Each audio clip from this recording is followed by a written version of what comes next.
Chicos, buenos días. Vamos a dar inicio a nuestras clases virtuales en el curso de literatura. El tema que vamos a desarrollar en esta oportunidad es acerca de esa literatura de la emancipación. Esa literatura que, digamos, nos abrió la puerta para fomentar esa, ese ánimo de libertad, ¿no?, en la cual nosotros estábamos marcados en esos tiempos. Entonces, vamos a introducirnos un poquito en esto. Diríamos nosotros, o se diría pues en tal caso, que la estética y la filosofía imperante en el siglo XVIII español y en general europeo no dejó de reflejarse en América colonial, pues. El régimen borbónico establecido en España es una extensión de la cultura francesa que predomina en la burguesía, que pugna por el poder y es empresa, pues. La filosofía es más eficaz que la literatura. Se produce el enciclopedismo y aunque se restringe su llegada a las colonias americanas, los criollos o españoles americanos, o sea, la burguesía americana, se empapan de las nuevas ideas. El resultado final, ¿cuál era?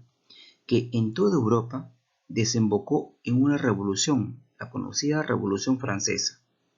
En América, ¿qué originó? Los procesos separatistas denominados genéricamente emancipación. Con todo ello, ¿sí?, la época de la emancipación se inicia a partir de 1780 con la rebelión de Túpac Amaru, obviamente Túpac Amaru II. Entonces, y la reacción que operó en nuestra patria en contra de la dictadura de Bolívar en 1872. El Perú transitaba una época de profunda inquietud política y social de la lucha por la independencia, motivo por lo cual la literatura sirve para fomentar el patriotismo y propagar los principios políticos y sociales que se profesaban. En este periodo se cultivaron las odas clásicas, la canción popular, los discursos y la sátira.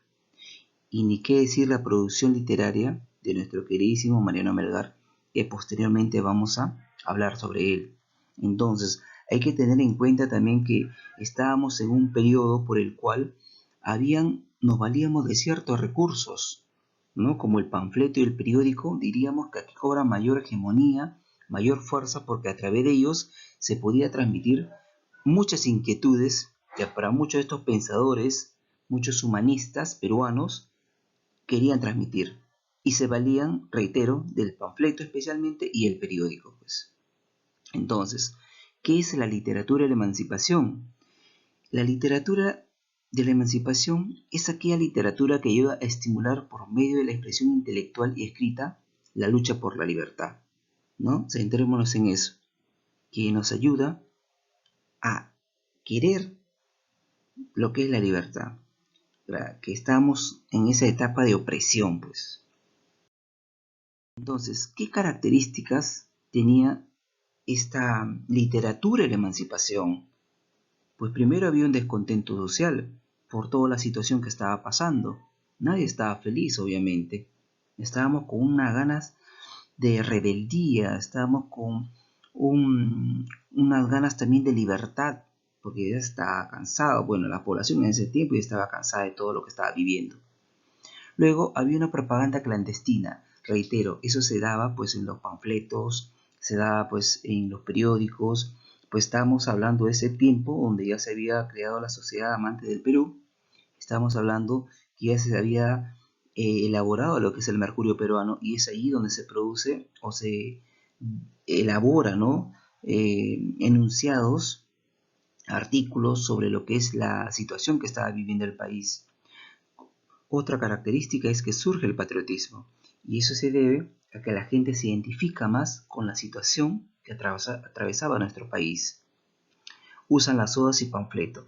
En este caso, generalmente usa como herramienta de manifestación de la situación las odas y el panfleto, pues, para expresar esa rebeldía, esa frustración que estaba pasando en ese momento todos nuestros peruanos.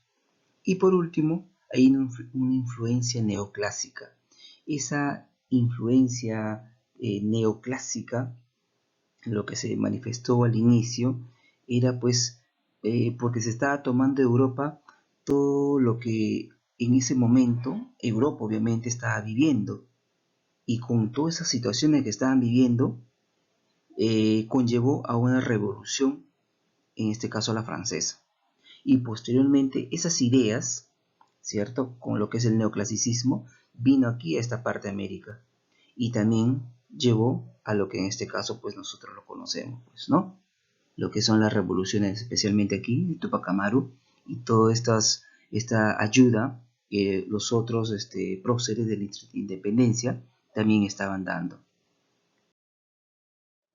Los representantes para esta literatura de la emancipación son especialmente José Baquígeno y Carrillo, con su obra Elogio del Virrey de Jáuregui; Juan Pablo Vizcarra Guzmán, con Carta a los Españoles Americanos; José Mariano de la Riva Agüero, con 28 causas; Mariano Melgar, con Yarabís; José Joaquín de Olmedo, con Oda a la Victoria de Junín; y por ahí también no nos olvidemos de José Faustino Sánchez Carrión, conocido como el Solitario de Sayán.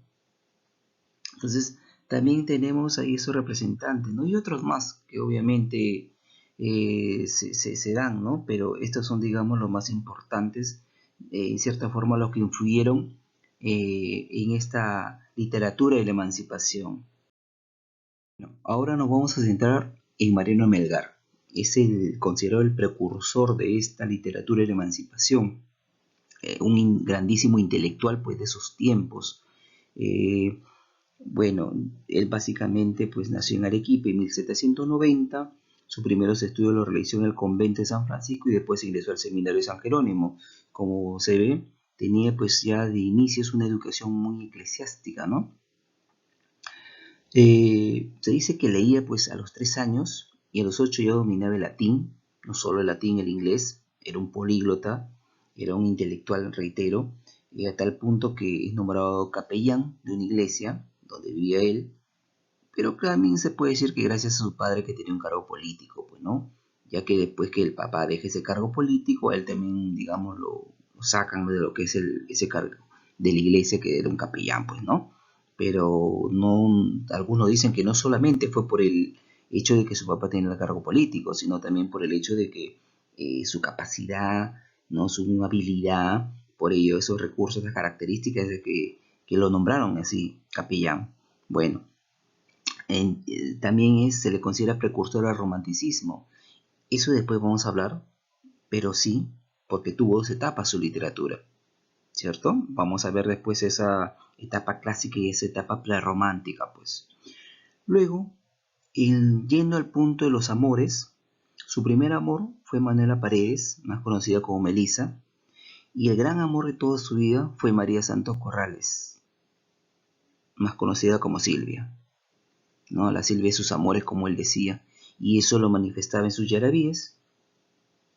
Luego fue enviado a Lima a estudiar leyes, y tiempo después regresó a su tierra natal, en la que sufre una gran decepción amorosa, y eso a consecuencia de su Silvia. Con el corazón destrozado se retiró al valle del Majes, donde aprendió el quechua. Y en una de esas pues escucha el jarawis, que era pues, o que es, ¿no? Digamos también, porque sigue ahí algunos pueblos, el género más antiguo que sobrevive pues en el Perú, y nace el escribir sus quejumbrosos yarabí. O sea, el yarabí nace en los jarawis, que son lamentos andinos, y el yarabí pues de ahí, que también es un género antiguo que sobrevive en el Perú. Ahora, debido a esa decepción, esa frustración amorosa, él se une a la revolución de Mateo Pumacahua, y digamos por esta causa pues va a morir él, ¿no? Por ende, reitero, se enrola al ejército de Pumacahua, fue tomado prisionero en la batalla de Humachiri, y pues una vez tomado prisionero, lo que hacen en este caso, lo capturan obviamente, ¿no? Y luego lo fusilan. Lo fusilan en 1815, que fue el año pues que murió, ¿no? Y él pues no tenía todavía la idea de enrolarse. O sea, su revolución era intelectual, lo escribía, lo manifestaba, pero reitero, a causa de esa decepción amorosa de Silvia, es por la cual él se enrola, pues, digamos, a este ejército de Mateo Pumacahua, ¿no? Y prácticamente, como quien dice, se deja capturar porque la consecuencia es la muerte, ¿no? ¿Para qué vivir si no tengo mi amor, como quien dice? Eso es lo que pasaba por su cabecita de nuestro Mariano Melgar, y es porque muere. Bueno, vamos a ver las características de su producción literaria. Entonces, su producción literaria pasó por las siguientes etapas: la etapa clásica y la etapa prerromántica. ¿Por qué una etapa clásica? Porque en la cual él va a traducir y va a imitar a latinos como Virgilio Ovidio, y toma esas características de esa etapa clásica, pues, ¿no? De estos grandes escritores. Pero también está la etapa prerromántica, donde se adelanta el romanticismo europeo y se convierte en el máximo exponente del prerromanticismo peruano. Entonces hay que tener en cuenta que estamos nosotros, todo se origina básicamente en Europa y luego viene a Perú, pero viene a Perú después de años, pues, ¿sí? Pero en este caso Melgar, a diferencia, ¿no?, de otras etapas de la literatura, él se va a adelantar con lo que es el romanticismo, por eso se dice etapa prerromántica, ¿no? Y eso lo va a manifestar en sus yarabíes. Por ende, es que ahí es lo que se le considera una etapa prerromántica. Luego también gran parte de su producción fue resultado de sus profundas vivencias. Otra característica, afirmó valores nacionales e indígenas. Ya sabemos, por demás decirlo, que él tenía pues una identidad recontra nacional, y eso pues lo publicaba en sus escritos, ¿no? Recogía la emoción indígena, pero la revistió de nuevas formas gracias a su formación humanística. Así es. También diríamos que Melgar es el inicio de la peruanización de la literatura. Digamos, ¿no? Con él finaliza la literatura colonial y se afirman valores nacionales e indígenas. Obviamente que sí. Sus poemas, todos los poemas van a expresar pues amor, dolor, melancolía y un sentimiento indígena. Ahora, en cuanto a los yarabíes, van a expresar llanto, soledad y muerte. Hay que tener en cuenta que los yarabíes es la mejor forma de cómo él se desahogaba de esa melancolía, de esa frustración amorosa, de ese amor platónico, de ese amor frustrado, porque en sí él pues pide la mano de Silvia, pero prácticamente ella iba a aceptar, pero la mamá, ¿no? Sobre todo ahí, no, si él no es nada, cásate con otra persona que tiene más dinero, y pues se echa para atrás Silvia, ¿no? Y le dice pues en su cara, mira, esto pasa, no quiero por este motivo. Y es allí donde se siente muy adolorido y sufre su decepción, cosa que ya se dijo anteriormente, y se enrola al ejército de Pumacahua y prácticamente muere. Y bueno, también hay una profunda devoción por las ideas, en este caso libertarias, ¿no? No solamente el amor, el sentimientos, reitero, sino también estaba la otra parte que era la identidad nacional, y eso lo plasmaba pues en sus obras. Ahora, las obras, decía, había dos etapas. Tenemos la etapa clásica, traducciones de la Biblia, ciertos pasajes, libros bíblicos, lo que es de Virgilio, sus obras, de Ovidio. En cuanto a los poemas, tenemos a Oda a la libertad, al Conde de la Vista Florida, a la soledad, al sueño, que son odas. Pero también tenemos los sonetos, a Silvia, a la mujer. En la etapa prerromántica tenemos ya los yarabíes, y 10 son dedicados a Silvia, pues otros son a los indígenas, ¿no? Pero 10 netamente dedicados a Silvia. Ahora, estamos hablando de yarabíes. El yarabí de Melgar, pues, ¿no? Primero viene el jarawi, que también ya se mencionó. Es el género más antiguo que sobrevive en el Perú. Y esto va a expresar melancolía, va a expresar dolor y tristeza. Y pues deriva de un género poético incaico, ¿cierto? Su musicalización se caracteriza por ser muy lenta y con frecuentes pausas para añadirle dramatismo y sentimiento. Ese es el yarabí de Melgar, ¿ya? Los poemas con métrica de arte menor y rima sonante, aparte que expresa el amor inconstante y el dolor por la ausencia de la amada. Todo eso, digamos, es una etapa prerromántica que a su vez viene del yarabí. Reitero, el yarabí es una especie mestiza atribuida a Melgar. Combina una estructura castellana de métrica de arte menor, rima sonante, con un contenido propio del jarawi, un jarawi prehispánico, triste y sentimental. En todo caso, dice, ¿no? El yarabi, pues se va a cantar pues en la pulpería. Las pulperías eran como unas tiendas para que se entienda también. Y va a adquirir un nivel culto con el aporte de Melgar. O sea, el yarabi estaba, pues el yarabi se había olvidado, Yarabí, pero el Yarabí pues se va a reconocer porque Melgar obviamente lo difunde, ¿no? Lo enaltece, le da esa característica propia, pues, y por ende es reconocido, pues. Las fábulas, era un gran fabulista, ¿no? Tenemos al ruiseñor y el calicero, los gatos, las abejas, las cotorras, el zorro, el sol, el murciélago, el cantero y el asno cornudo, las aves domésticas, la ballena y el lobo, por mencionar las más importantísimas, pues.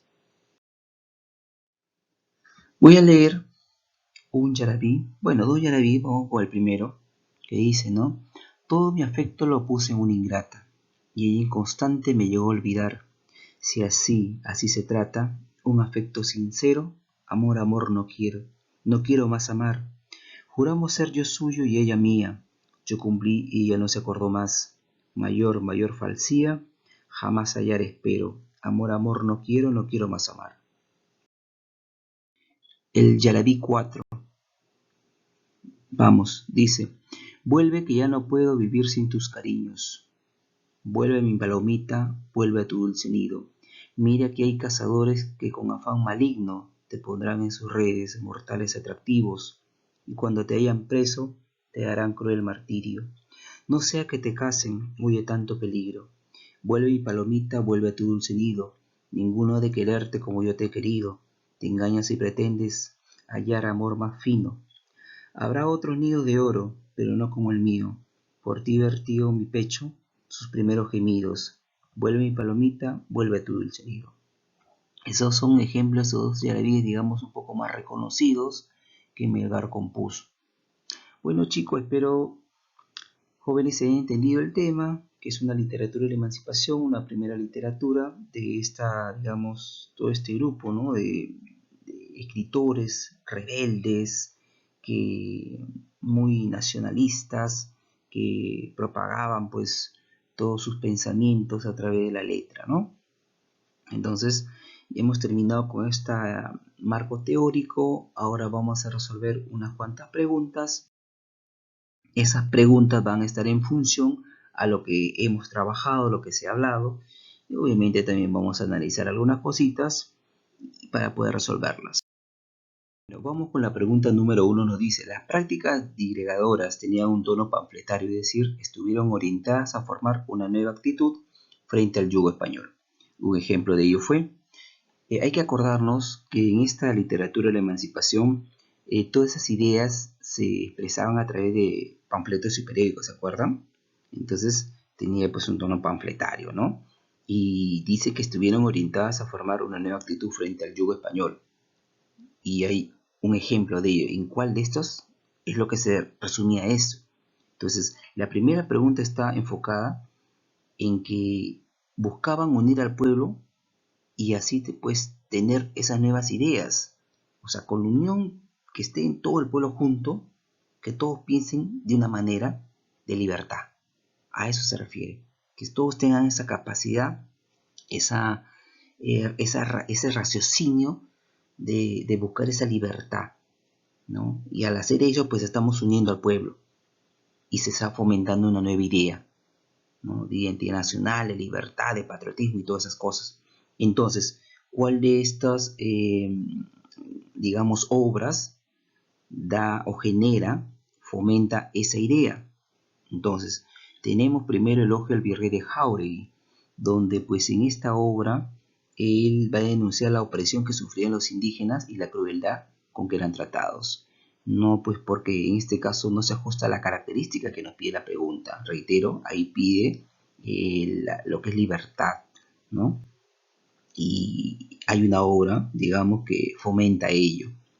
En la B nos dice Oda a la Victoria de Junín, pues trata de la revolución que en este caso lo realizó Simón Bolívar, ¿no? Y tampoco trata sobre las características que hace referencia a la pregunta. La alternativa C nos dice Carta a los españoles americanos. Hay que tener en cuenta que también usaba el género epistolar, o sea, las cartas, para también manifestar ciertos pensamientos, ¿no? Y aquí, pues en Carta a los españoles americanos, se exhortaba a los criollos a conseguir su independencia con respecto a España. Sí, en este caso, también diríamos que no, porque no reúne las características. Reitero, nosotros nos pide, vamos a la otra vez la pregunta, dice: las prácticas disgregadoras tenían un tono panfletario, es decir, estuvieron orientadas a formar una nueva actitud frente al yugo español, ¿no? Entonces, hay una obra que básicamente nos indica ello. Los yarabíes, nosotros ya conocemos los yarabíes, ¿no? Que tienen un tono muy melancólico, triste, de frustración, ¿no? Sobre todo sentimental, ¿cierto? Entonces también estaría alejado de lo que nos pide. Y por último tenemos Oda a la Libertad, que en este caso, digamos, este poema, pues, ¿no? Porque es un poema, celebra dos eventos históricos: la promulgación de una nueva constitución en España, más o menos en el año 1812, y la primera elección de un ayuntamiento municipal en Arequipa, la ciudad natal, obviamente, de nuestro Mariano Melgar. La Constitución de 1812 en España daba más libertad a las colonias en Latinoamérica, y la elección del ayuntamiento municipal, ¿sí?, representaba pues una nueva forma de autonomía política para esas ciudades de las colonias. Al celebrar estos eventos, hay un poema pues que apoya la idea de independencia para América Latina, y ello pues es Oda a la Libertad, que dice más o menos, ¿no? Por fin, libre y seguro, puedo cantar. Se rompió el duro freno, descubriré mi seno, y con lenguaje puro mostraré la verdad que en él se anida. Mi libertad civil, bien entendida, oíd, cese ya el llanto, levantad esos rostros abatidos, indios que con espanto, esclavos oprimidos, del cielo y de la tierra sin consuelo, cautivos habéis sido en vuestro suelo. Oíd, patriotas sabios, cuyas luces nos daban el tormento de mirar el talento lleno siempre de agravios. Cuando debiera ser dictador justo, apoyo y esplendor el trono augusto.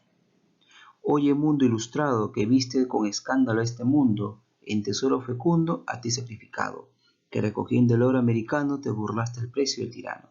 Bueno, etc.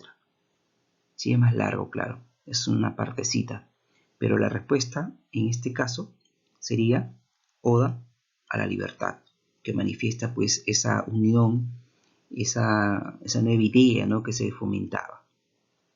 La pregunta 2 nos dice: desarrollaron el género epistolar. Reiterando lo manifestado anteriormente, hay un género, pues en este caso, que es el epistolar, que trata sobre las cartas, ¿no? Las cartas que se mandaba especialmente al rey, ¿no? Y pues, digamos, una anécdota chiquitita, pues, había pues un rey, virrey, Toledo, ¿no?, que mató a Tupac Amaru, digamos el primero, ¿no?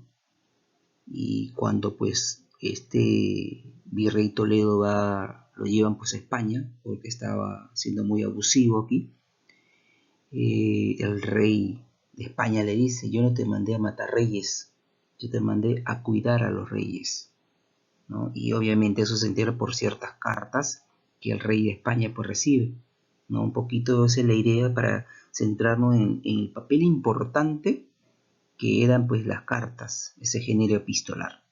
Entonces, centrémonos en la pregunta que dice: ¿desarrollaron el género epistolar? A. Mariano Melgar y Sánchez Carrión. Acordémonos que es Mariano Melgar, uno de los próceres de nuestra independencia. Generalmente no escribía pues géneros epistolares, ¿no? Ya sabemos su producción literaria, Mariano Melgar. En el caso de Sánchez Carrión, sí. sí difundía mucho lo que es el género epistolar, ¿sí? Entonces descartamos, Mariano Melgar no, pero Sánchez Carrión sí. Tenemos a Joaquín de Olmedo y Mariano Melgar. En el caso de Joaquín de Olmedo, su producción era pues novelas, cantos, pero no había un género epistolar en su producción. Al igual que Mariano Melgar, descartamos totalmente. Sánchez Carrión dijimos que sí en este caso. Y lo que es Vizcarra Guzmán, también tenían dentro de sus obras, también inclinada por el género epistolar. Así que sí estaría ahí. En la D dice Hipólito Unanue, él escribió El Mercurio Peruano, pertenecía a la sociedad amante del país, y pues ahí con un grupo de compatriotas, pues escribe lo que es El Mercurio Peruano. Baquijano y Carrillo pues perteneció a la sociedad amante del Perú, reitero, igual que Hipólito Unanue, y también escribió lo que es El Mercurio Peruano, pero no, estaba orientada pues sus escritos a otro, ¿no? A otro punto que no era pues el género epistolar. Sánchez Carrión dijimos que sí, y en este caso Rodríguez Mendoza también era otro intelectual que pertenecía a la Sociedad Amante del Perú y escribió también en el Mercurio Peruano, pero no había nada de un género epistolar dentro de su producción literaria, así que descartamos. Por ende, la respuesta a la pregunta, quienes desarrollaron el género epistolar, quienes usaban un medio, digamos, como una producción literaria, a través de sus escritos, cartas obviamente, eran Sánchez Carrión y Vizcarra Guzmán. Estos escritores, reitero, fueron quienes expresaban a través de sus escritos los géneros epistolares. Muy bien, jóvenes, por esta clase es todo. Espero pues haya sido en cierta forma de su agrado. Ya nos reencontraremos y por ahí nos conectaremos si hubiese pues la necesidad de hacerlo. No se olviden, chicos, a resolver sus preguntas, sus tareas, estudiar también obviamente para sus exámenes, ¿no? Y bueno, conmigo es todo por hoy. Nos encontraremos en una próxima oportunidad. Cuídense, chicos, mucho. Nos vemos.